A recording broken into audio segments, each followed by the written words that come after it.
Hi everyone, I'm Shaira Marbella from Math Alex Wonder, and today we will be discussing patterns in nature. Patterns in nature. Patterns in nature are visible regularities of form found in natural world.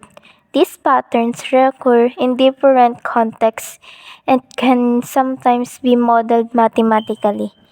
They can be reflection on natural process or phenomena, and they often involve symmetry, balance, and repetition, among other characteristics. Symmetry. Many animals have symmetrical shape in whole or in part. For instance, the body shape of many animals, include humans, are symmetrical. Spirals. Spirals are common in plants and some animals. For example, many plants show spiral patterns in the arrangement of leaves, seeds, or branches. Fractals. Fractals are self-repeating patterns where the smaller parts of an object are similar in shape to a larger whole.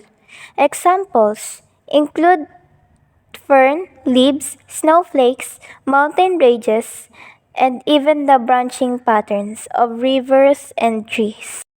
Tessellations. Tessellations are patterns formed by repeating tiles in a plane with no overlaps or gaps. Honeycomb in a beehive are a good example of tessellation in nature.